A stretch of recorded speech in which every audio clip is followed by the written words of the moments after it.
Staying safe means respecting the chain of events or factors that can lead to an incident.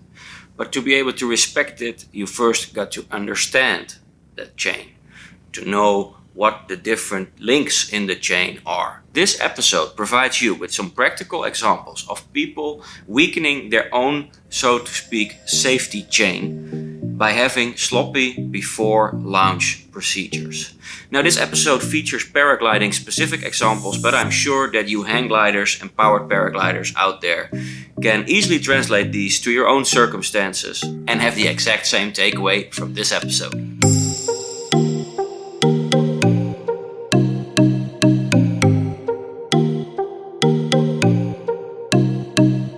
Welcome to Flight Coach. If you're new here, my name is Bas van Duin and it is my mission to help you get more out of life and your flying career through having less stress and more skills. And I do that in two ways: by publishing a new video with some content for you to chew on every Friday, and with my company that provides different services to recreational aviators as yourself. If you are one of those thousands of pilots out there that may have lost the spark in flying a little bit, you're flying with more stress than what's good for you, you're making up silly excuses to fly shorter or not fly at all, or maybe you've even been in an accident, and you want to get back that spirit of flying and to enjoy yourself again, check out my coaching packages because I can help you with that.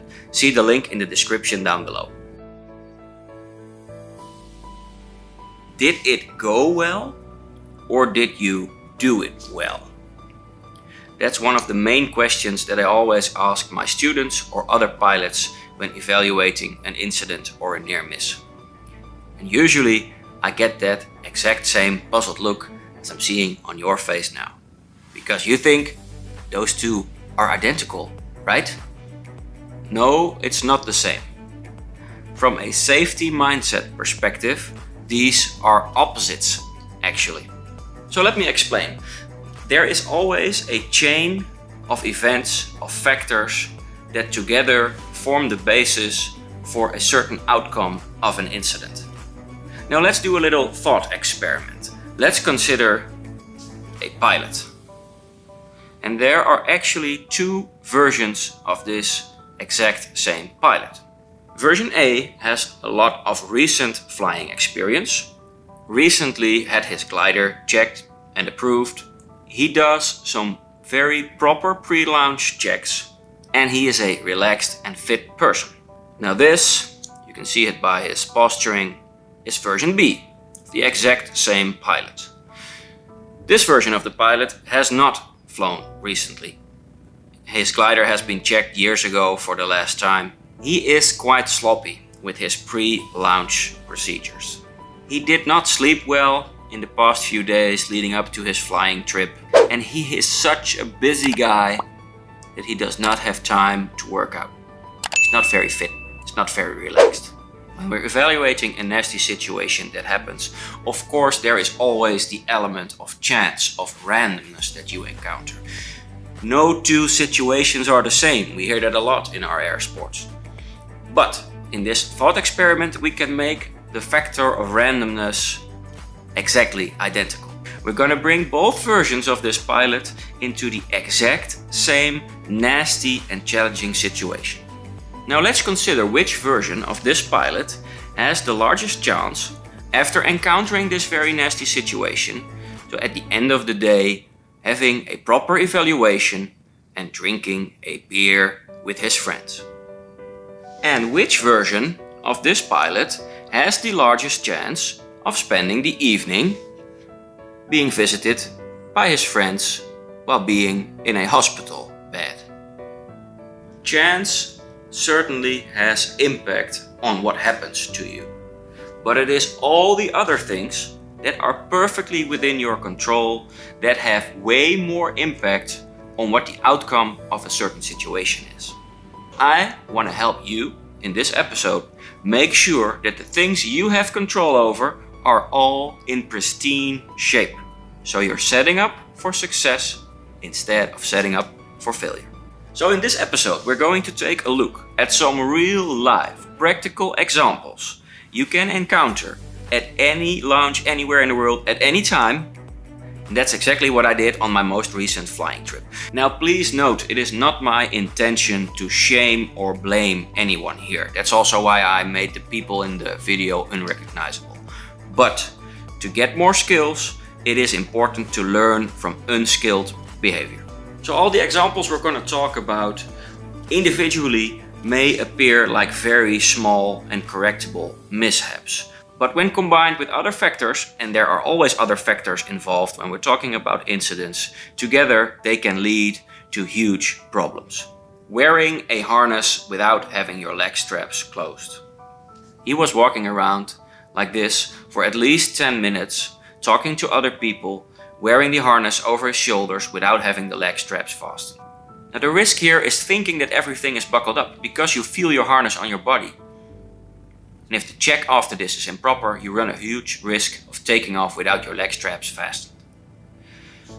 So the better habit in this case is, if you're transporting your harness, always wear it over only one shoulder. I never allow my students to carry their harness over two shoulders, because the sensation to your body is too identical to the pre-launch configuration. You should create as much difference between these two situations as possible. So when you're transporting your harness, you wear it over one shoulder. And when you have your harness over two shoulders, you always attach your leg straps immediately. Reserve handle not properly mounted. If you take a look at this picture, maybe I have to zoom in a little bit, but it's quite obvious that the handle, even though the pins are through the loops, the handle is not properly mounted into the harness. There are little flaps here sticking out, which could catch a line in a severe collapse, or maybe could catch something else during takeoff.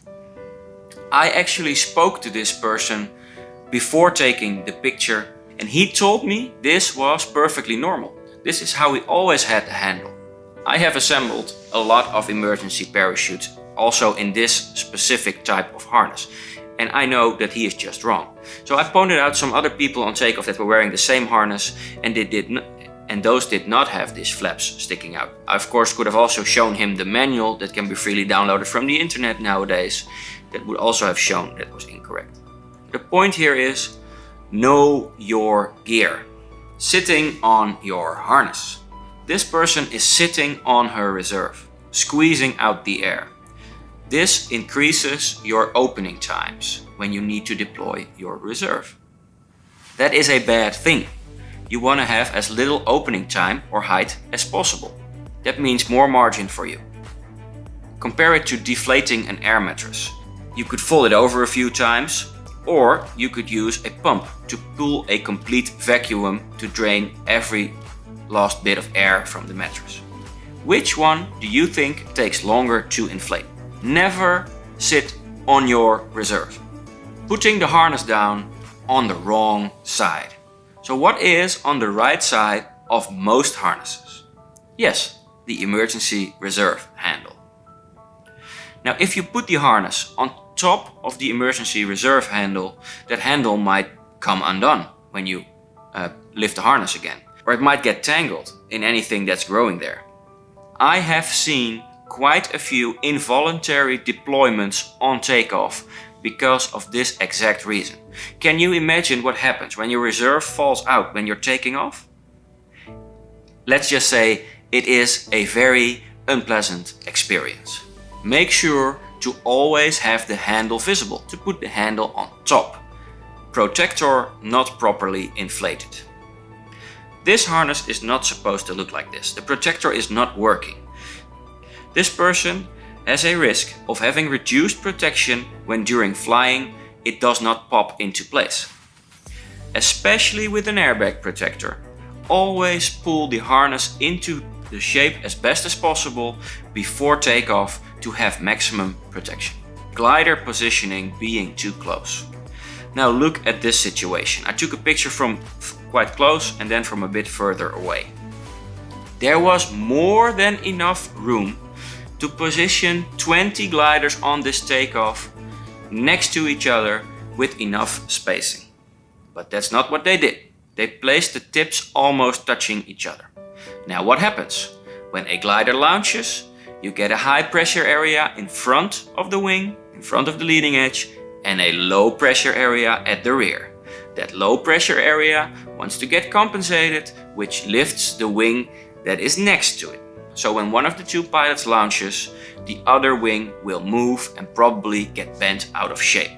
This can lead to anything from tangled lines, cravats, to even line overs. The solution is quite easy. Make sure that you keep enough distance between two wings. There is always the chance element. There's nothing we can do about it. It is all these other things, the things I just discussed, and many more examples that we can influence. And by influencing those, we vastly increase our chances of having a very nice evening with friends, drinking beers, evaluating how you got out of that nasty situation versus ending up in a hospital bed. Getting back to the saying I addressed earlier, did you do it well or did it went well after a near miss?